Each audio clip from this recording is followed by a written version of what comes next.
müxtəlif dərəcələri var oruç tutan insanların. Bir dəstə insanın orucu ancaq bundan ibarətdir ki, orucu batil eləyən şeylərdən çəkinsinlər. Risalədə yazılıb, filan əməllər orucu batil eləyər. Məsələn, insan çörək yesə orucu batil olar. Məsələn, insan başını suya batırsa, hovuzun içinə girsə, dənizin içinə baş vursa, orucu batil olar. Əlbəttə, suyun yuxarıdan başın üstünə axmasına şamil olmur.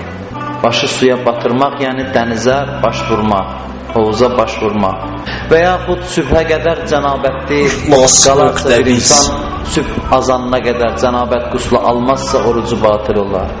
Bunlar hamısı orucun əhkamıdır, hökmləridir. İnsan var, orucu ancaq bundan ibarətdir ki, baxsın, görsün bu şeylərə əməl eləyib ya yox. Diqqəti bundadır ki, nəbadə bir şey yeməyim, nəbadə filan orucu batil eləyən əməlləri eləməyim. Bu oruç tutmağın ən aşağı dərəcəsidir. Orucun ən aşağı dərəcəsi budur ki, insan orucu batil eləyən şeylərdən çəkinsin. Bu orucun vacib hissəsidir və oruç tutmağın ən aşağı hissəsi, ən aşağı dərəcəsi orucun hökmlərinə təkcə əməl eləməkdir. Bir dəstə ancaq orucu bundan ibarətdir. Amma başqa bir dəstə insanlar var ki, bu ilə kifayətlənmir, bu ilə qane olmur. Oruc onlar üçün daha geniş bir şeydir, daha ali bir şeydir. Orucun ədəbləri var, orucun sirləri var. Mühüm olanı bu məsələlərdir.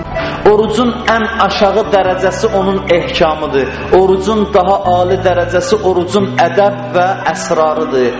Ədəbləri və sirləridir. Orucun ədəblərindən biri, Ramazan ayının ədəblərindən biri nədir? Quran oxumaq. Bu ayda möminlər Quran oxumağa can atırlar. Niyə? Mənası nədir? Quran oxumaq hər vaxt yaxşıdır.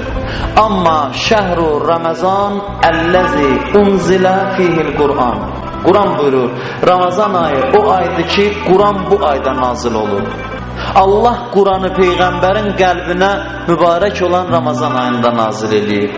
Ona görə də bu ayda bir ayə Quran oxuyan başqa ayda Quranı xətm eləməyin savabına nail olur. Deyirsən, Bismillahirrahmanirrahim və yaxud deyirsən, Qul huvəllahu əhəd. Bu bir ayədir, Qul huvəllahu əhəd. Bu bir ayənin savabı Rəcəb ayında, Şaban ayında, Məhərrəm ayında, başqa aylarda Quranı başdan ayağa oxumağın savabı qədərdir. Bir dənə Qul huvəllahu əhədin savabı. Bir dənə İnna ənzəlnahu fi leylətil qədr. Bunun savabı. Maliki yevmiddin. Bu ayədir, bir ayədir. Bunun savabı başqa aylarda Quranın bütün 114 surəsini başdan ayağa oxumağın savabına bərabərdir. Ramazan ayının ədəblərindən biri budur ki, möminlər Ramazan ayında Quran oxuyurlar. Çünki Quran bu ayda nazil olub və insan da əziz bir varlığı ədəblə qarşılayar. Ona görə Quran oxumaqla sanki Quranı qarşılayırlar. Bu Ramazan ayının ədəblərindən biridir. Kim Quran oxuya bilmir, vacibdir gərək öyrənsin. Adam var 5 ildir, 10 ildir namaz qılır, hərfləri öyrənib qutara bilmir. Bu ayıbdır insan üçün. Ayıbdır insan üçün ki, insan öz kitabını oxuya bilməyər. Ərəbcəsini oxuya gərək insan Quranı, hərflərini öyrənə. Öyrənə və oxuya Ramazan ayında, başqa aylarda. Quran oxumaq lazımdır insanlara, insanın ruhuna qidadır. Peyğəmbər buyurur ki, Quran Allahın mənəvi qidasıdır, insanlara verir. Bu ay ziyafət ayıdır. Peyğəmbər buyurur, Haza şəhrun duaytum fihi ila ziyafətillah. Bu ay elə bir aydır ki, Allah dəvətnamə göndərib, özünün ziyafətinə, qonaqlığına çağırıb sizləri. Allah Ramazan ayının 1-ci günündən bütün insanları ziyafətə çağırır. Deyir, hamınız mənə qonaqsınız. Kim oruç tutdu, bu dəvəti qəbul elədi. Kim oruç tutmadı, dedi, ilahi gəlmirəm sənin ziyafətinə. İstəmirəm mən. Allah bunu qonaq çağırdı, bu Allahın qonaqlığına getmədi. Amma o adamlar ki, Ramazan ayının orucunu tutdu, bu ziyafəti qəbul elədi. Ziyafətdə insanın qabağına yemək qoyarlar. Ev sahibinin nə qədər kəramətli şəxs olsa, bir o qədər süfrəsi zəngin olar. Kərim olan Allah bu ayda ziyafət verir, insanları dəvət eləyir, insanların qarşısına Quranı süfrə kimi sərir. Quran insanların bu ayda, bu ziyafətdə mənəvi qidasıdır. Quran bu ayın mənəvi qidasıdır. Bu ayda möminlər Quranı çox oxuyarlar. Günə bir cüz Quran oxuyarlar. Onlar ki, oxuya bilmirlər, hələ öyrənməyiblər, yaxşı olar Quranı açıb qarşısında qoysun, Quranın vərəqlərinə, hərflərinə baxsın, o da savabdır. Quranın hərflərinə nəzər salmaq. Bilməyənlər də öyrənsin. Ramazan ayının ədəblərindən biri nə idi? Quran oxumaq. İkincisi nədir? İkincisi dua eləmək, Allaha tərəf getmək, Allahın dərgahına üst tutmaq.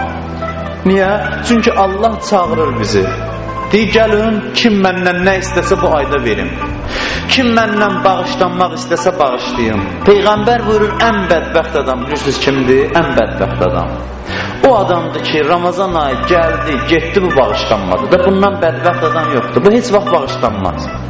O adam ki, Ramazan ayında özünü bağışlatdıra bilmədi, dünyanın ən bədbəxt insanı o insanı. Peyğəmbər xutbə oxudu. Məhşur Şabaniyyə xutbəsi. Ey insanlar, Allahın ayı sizə tərəf gəlir. Gəlir, özü ilə bərəkət, rəhmət və məğfirət gətirir. Allahın rəhməti bu ayda sizə tərəf gəlir. Allahın bərəkəti gəlir. Allahın bağışlanması gəlir. Allah sizi çağırır, gəlin mənlə danışın, mənim huzurumda dayanın, əlinizi mənim dərgahıma qaldırın, mən də sizi bağışlayım. Nə hacətiniz olsa mən verin. Ədəbli adamlar dururlar, Allahın huzurunda ibadət edirlər, dua edirlər, Allahın dərgahına əl uzadırlar. Orucun ədəblərindən biri budur. Ədəbsizlik olar da biri bizi çağıra qulaq asmayaq. Allah da bizi çağırır ki, gəlin bağışlayayım, ədəbli adam dərhal Allahın huzuruna gedir. Peyğəmbər buyurur, azad deyilsiniz siz. Siz öz ruhunuzu həbs eləmişsiniz. Günahlarla ruhunuzu qəfəsə salmışsınız. O qəfəsdən azad olun, necə? İstiğfarla, tövbə ilə. Bu ayda bağışlanmaq istəyin Allahdan, Allah da hökmən bağışlayar, hökmən.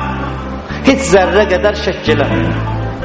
O qəfəsi bir-bir, hər gün bir qolunu sındırın o qəfəsin ki, orucluğun axırında azad olasınız, ruhunuzu azad eləyəsiniz. İl boyu günahlarla ruhunuzu qəfəsə salmışsınız. Bu ayda istiğfarla azad eləyin, uzun səcdələr eləyin. Keçən aylardakı səcdə ilə bu aydakı səcdənin fərqi biraz olsun. Hər gün gecə ən azı 2 rükət namaz qılın, namazdan sonra səcdəyə gedin. Heç olmasa bir 10 dəqiqə səcdədə qalın, Allahdan istəyin.